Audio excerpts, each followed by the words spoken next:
Everyone, कैसे हैं आप सब। उम्मीद करती हूँ कि आप सब ठीक ठाक होंगे, स्वस्थ होंगे और अपनी पढ़ाई कर रहे होंगे। तो आइए फिर आज हम करते हैं हिंदी की क्लास 3rd। ठीक है, तो मैं पिंकी कौशिक आप सभी का स्वागत करती हूँ आपके अपने channel learn with Pinky Kaushik पर। और आज हम करेंगे हिंदी में व्याकरण। पहले हमने भाषा, लिपि और कौन सी लिपि की मतलब कौन सी भाषा की कौन सी लिपि है, ये सब हमने कर लिया है। आज हम स्टार्ट करेंगे व्याकरण। ठीक है, तो ये सबको पता ही है कि व्याकरण वह शास्त्र है जिसके द्वारा भाषा के शुद्ध तथा व्यवस्थित रूप के प्रयोग का ज्ञान होता है। ठीक है, क्या व्याकरण वह शास्त्र है जिसके द्वारा भाषा के शुद्ध तथा व्यवस्थित रूप के प्रयोग का ज्ञान होता है, तो वह व्याकरण होता है।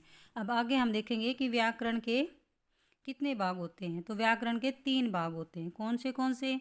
वर्ण विचार, शब्द विचार और वाक्य विचार।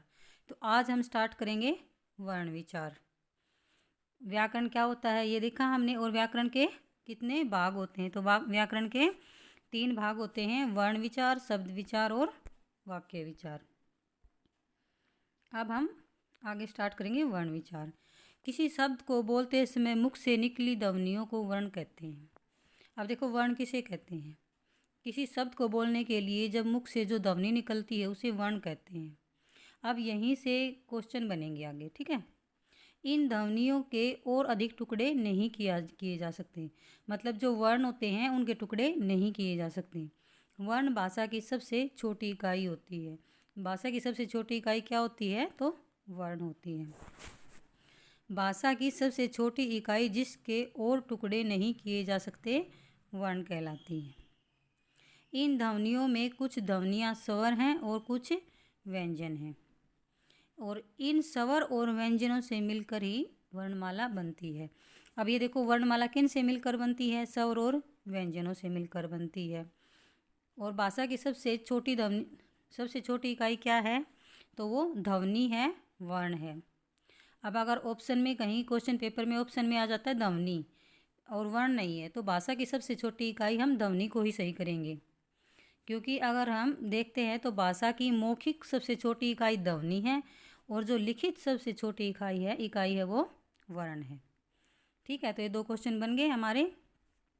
पहली बात तो भाषा की सबसे छोटी इकाई, चाहे वर्ण आ जाए चाहे ध्वनि आ जाए। अगर अलग से लिखा हुआ आता है कि भाषा की सबसे छोटी इकाई मौखिक छोटी इकाई, तो वो ध्वनि, और लिखित छोटी इकाई आए तो वो वर्ण। ठीक है, अब आगे देखिए, स्वर और व्यंजन वर्णों के क्रमबद्ध व्यवस्थित समूह को वर्णमाला कहते हैं। अब वर्णमाला किसे कहते हैं? जब स्वर और जो व्यंजन है, जो ये वर्ण है, स्वर और व्यंजन क्या है? वर्ण है। और जब इनके क्रमबद्ध व्यवस्थित समूह होता है इनका, तो वो वर्णमाला कहलाता है। अब वर्णमाला के वर्ण 2 प्रकार के होते हैं। कौन से? स्वर और व्यंजन। ठीक है, चाहे तो ये कह लो कि स्वर और व्यंजन वर्णों के क्रमबद्ध व्यवस्थित समूह से वर्णमाला का निर्माण होता है, चाहे ये कह लो कि वर्णमाला के वर्ण 2 प्रकार के होते हैं, स्वर और व्यंजन। क्वेश्चन जैसे भी आए वो देखना है। ठीक है, अब आगे हम स्टार्ट करते हैं। हमने किया व्याकरण का भाग, वर्ण विचार स्टार्ट किया। अब उस वर्ण विचार में हम वर्ण करेंगे। वर्ण के 2 भेद हैं, स्वर और व्यंजन। तो आज हम उसमें करेंगे स्वर। सभी स्वरों के उच्चारण में मुख से हवा बिना रुके बाहर आती है। अब वो कौन से वर्ण हैं जिनसे मुख से हवा बिना रुके बाहर आती है? तो वो क्या है? वो स्वर हैं। स्वरों के उच्चारण में किसी अन्य ध्वनि का सहारा नहीं लेना पड़ता। किन वर्णों को बोलने में मतलब यह है, फिर किसी ध्वनि में किसी अन्य ध्वनि का सहारा नहीं लेना पड़ता, तो वो क्या है? वो स्वर हैं, क्योंकि स्वरों को अन्य वर्ण की सहायता नहीं होती। आगे देखिए, जिन वर्णों का उच्चारण किसी अन्य वर्ण की सहायता के बिना होता है उन्हें स्वर कहते हैं। ठीक है, आगे चलिए। स्वर स्वयं में स्वतंत्र ध्वनियाँ हैं, इनकी संख्या 11 है। तो स्वर कितने हैं? 11 हैं। कितने हैं, कौन से हैं, ये आप सब अच्छे से जानते हैं। 11 हैं। ए आ ई उ री ए आई ओ औ। ठीक है, अब उच्चारण के आधार पर स्वरों के 3 भेद होते हैं। ठीक है, अब आ जाए क्वेश्चन कि उच्चारण के आधार पर स्वरों के कितने भेद होते हैं। तो 3 भेद होते हैं। कौन से होते हैं? हर्षव स्वर, दीर्घ स्वर और प्लुत स्वर। आगे हम इनकी डेफिनेशन देखेंगे। हर्षव स्वर जिन स्वरों के उच्चारण में सबसे कम अर्थात एक मात्रा का समय लगता है, तो ये हर्षव स्वर हैं। जैसे कि ए, छोटी ई, छोटा ऊ और री, ए ई ऊ री। कितने हो गए ये? 4। आगे आते हैं दीर्घ स्वर। इन स्वरों को बोलने में हर्षव स्वर की अपेक्षा 2 गुना अर्थात 2 मात्रा का समय लगता है। तो ये कौन से हैं? आ, बड़ी ई, बड़ा ऊ, ए ऐ ओ औ। तो ये कितने हैं?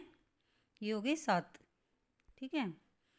और यह ध्वनियाँ अर्धचंद्र के रूप में शिरोरेखा के ऊपर जो ये होती है ना, ऐसी आप मतलब सेमी सर्कल वाली अर्धचंद्र, तो शिरोरेखा कौन सी होती है? जब हम किसी भी वर्ण के या शब्द के ऊपर जो लाइन लगाते हैं वो क्या होती है? वो शिरोरेखा होती है। तो शिरोरेखा के ऊपर जो अंग्रेजी शब्दों का हिंदी में प्रयोग करते समय लगाई जाती है, जैसे कि डॉक्टर, मॉनिटर, ऑडिशन वगैरह में ये जो बिना डॉट के जो चंद्र आता है, अर्धचंद्र। ठीक है, ये उसकी बात है यहाँ पे। ये हमारा जो ओ ओखली है ये अलग है, और जो ये ओ साउंड कर रहा है अंग्रेजी वाला, ये अलग है।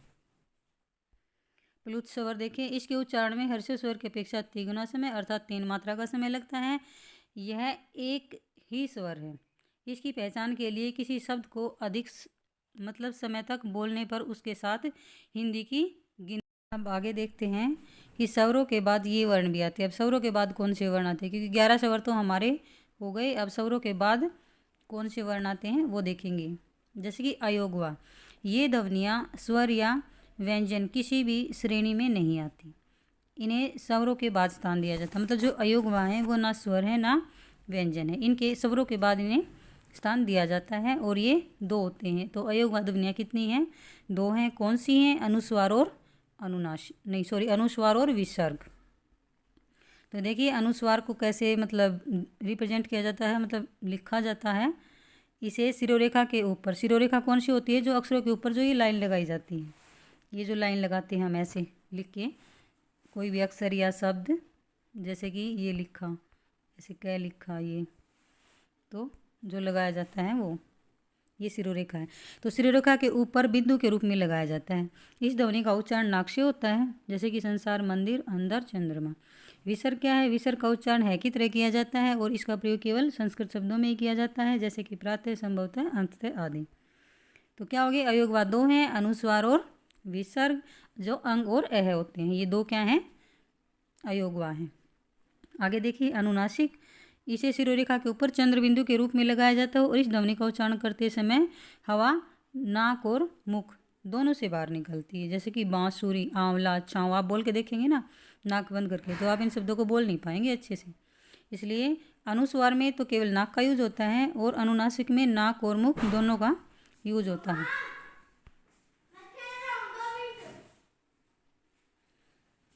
इन दोनों का यूज होता है।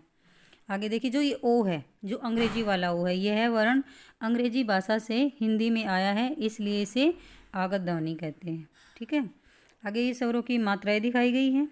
इसमें आप ये लाइन देखिए कि स्वरों को जब इनके मूल रूप में प्रयोग किया जाता है तो ये किसी भी शब्द के आरंभ में आते हैं। मतलब कि जब शब्दों का मूल रूप में प्रयोग किया जाता है तो इनका स्थान कहाँ पर होता है, किस स्थान पर ये आते हैं? तो ये आरंभ में, शुरुआत में, स्टार्टिंग में आते हैं। जैसे कि इसमें दिखाया भी गया है, जैसे कि अनार, इमली, ईंख, ऋतु। ठीक है। तो ये देखो पहले आए हैं।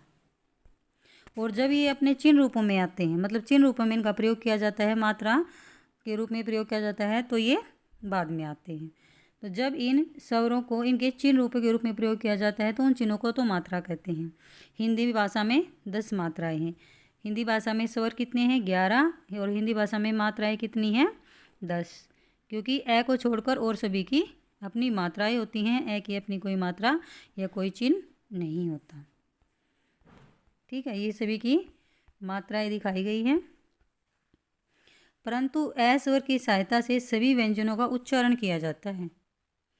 ठीक है, क्योंकि जब हम व्यंजनों को बोलते हैं तो वो हम ए की सहायता से ही बोलते हैं, माना कि इसकी कोई अपनी मात्रा नहीं होती, लेकिन व्यंजनों का जब हम उच्चारण करते हैं तो उसमें ए सम्मिलित होता है। और ए रहित जब व्यंजन होता है तो उसके नीचे तिरछी रेखा लगा दी जाती हैं, जैसे कि जिसे हम हलंत कहते हैं। ये आप देखिए, ये ए रहित हैं और ये ए सम्मिलित हैं इनमें। ठीक है। री का उच्चारण री, जैसे कि रे रस्सी वाला रे और छोटी ई की मात्रा लगा रखी है, ऐसी री की तरह इसका मतलब उच्चारण होता है और केवल ये संस्कृत शब्दों में इसका प्रयोग होता है। आगे हम देख लेते हैं कि आज हमने क्या किया है। तो किसी शब्द को बोलते समय मुख से निकली ध्वनियों को वर्ण कहते हैं। ठीक है। वर्ण दो प्रकार के होते हैं, स्वर और व्यंजन। इन स्वर और व्यंजनों से मिलकर ही हिंदी वर्णमाला बनती है। स्वरों के 3 भेद होते हैं, हर्षव स्वर, दीर्घ स्वर, प्लुत स्वर, और इनके बाद अनुस्वार, अनुनासिक, विसर्ग और आगत ध्वनि जो ये ओ है भी हैं। ठीक है। और स्वरों को जब इनके मूल रूप में प्रयोग किया जाता है तो ये किसी भी शब्द के आरंभ में आते हैं, स्टार्टिंग में आते हैं। और जब इन स्वरों को इनके चिन्ह के रूप में प्रयोग किया जाता है तो उन चिन्हों को मात्रा कहते हैं। ए स्वर को छोड़कर अन्य सभी स्वरों की अपनी मात्राएं होती हैं। रे में ऊ और बड़े ऊ की मात्रा बीच में लगती है। ठीक है। मतलब ऊ छोटे बड़े ऊ की मात्रा बीच में लगती है बस। जैसे ई की मात्रा तो रे में आगे पीछे लगती ही है, बस ऊ की मात्रा बीच में लगती है। तो आज हमने किया है स्वर, कल हम करेंगे व्यंजन।